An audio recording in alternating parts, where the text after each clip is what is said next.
Hi, my name is Vanessa Leck, and today's video and podcast are going to be about the topic of the U.S. Department of Veterans Affairs White House Hotline.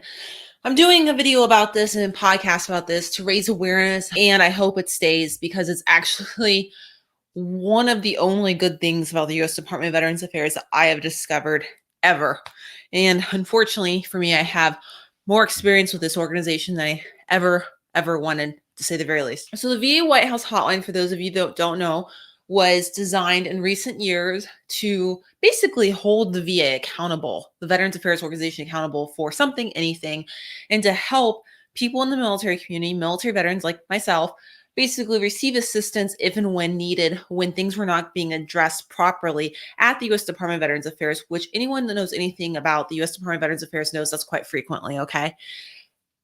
And basically have a place to turn for people that need assistance, essentially, to get them followed up with and in the right direction. And so I have a lot of experience now with the U.S. Department of Veterans Affairs White House Hotline. I've actually called them multiple times over the past several months now. I was kind of like skeptical about it and thought it was kind of BS at first because they basically initially just rerouted my grievance, because it was a grievance complaint, whatever you want to call it, to the facility where it originated at. And I really just thought nothing became of it. However, so basically, I'll just tell you what the grievance was kind of vaguely. Basically, there was someone talking smack to me on the phone that was a VA employee at a large facility that belongs to VA, a massive facility of theirs. And I wasn't able to basically get any assistance resolution from the facility, so I'm calling the hotline. And basically I found out that they don't record at that time, they didn't record the customer service phone calls. And this was a customer service type thing, not a healthcare provider type call. And so they had no way of verifying if this happened or if it was happening with many other veterans that the person was talking to on the phone. And so there's just no accountability, basically. That's what it boils down to. Shocker, right? No accountability or justice at the U.S. Department of Veterans Affairs. Shocker. Not shocking to anyone who knows anything about this organization. So anyways, so then to my shock, within just a handful of months later, maximum from what I recall, I found out that they started recording the phone calls for the customer service all across the region that I was at for the U.S. Department of Veterans Affairs. And I was blown away because that's what I suggested should be done, and it actually happened. Like, it actually freaking happened. I couldn't believe it. That means that there's going to be more potential accountability now, because with the VA White House hotline number, there's already more oversight there. And so if people are being told off on the phone by the VA employee, then a veteran is, and then they complain, then, or if it's sporadically checked, but specifically if there's a complaint, now they can go listen to the phone call and know what happened. So that's awesome. And I'm just really excited about that, because I've had to deal with the VA and still do to some extent. And they just need to have more accountability at all levels, specifically in management, though. It's a problem. I'm hoping that they keep the VA White House hotline going. It is a really good thing. They're open 24 hours a day, 7 days a week. The people that answer the phones are consistently kind and compassionate and effective at their jobs, and they actually get stuff accomplished.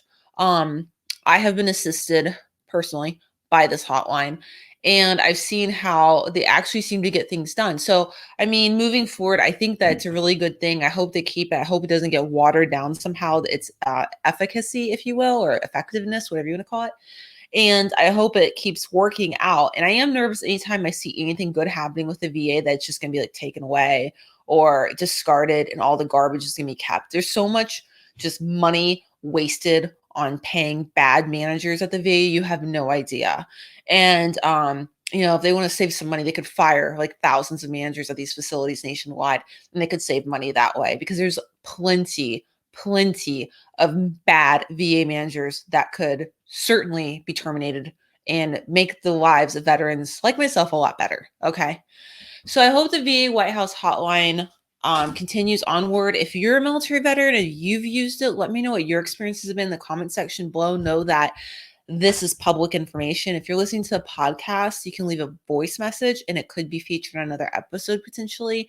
So yeah, I'm curious to hear what your comments are and experiences are about that.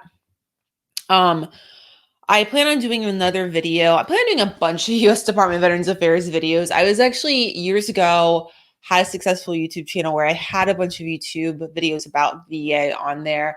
Many of the videos became outdated and weren't relevant, so I just deleted it. And then also I am just discarding the channel and starting over years later. Wish I hadn't done that, but I did.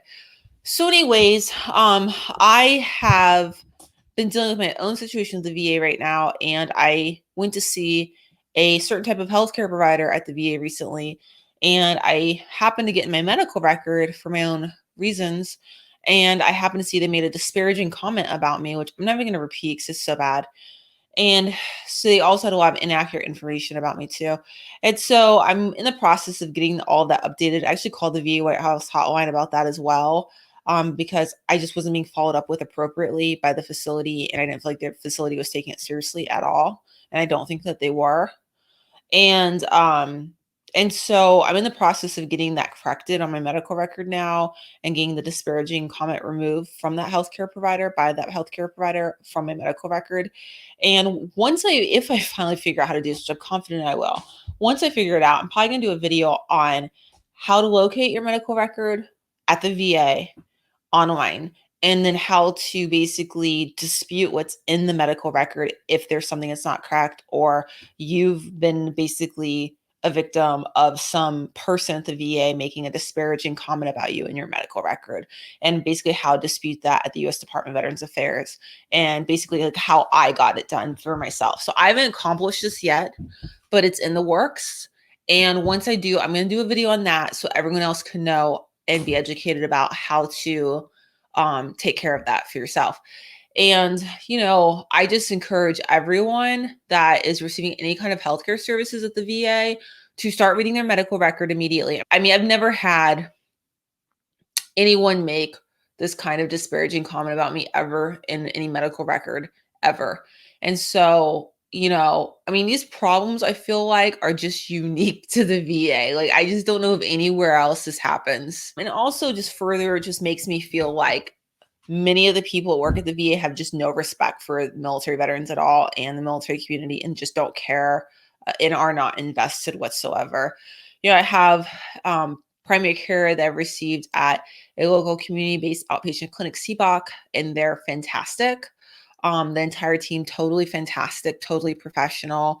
It's a small clinic, so I don't know if that makes a difference. I'm not sure. But, there's just a lot of problems with the VA and a lack of justice and a lack of accountability. It needs a change. All right. I hope you have a good day.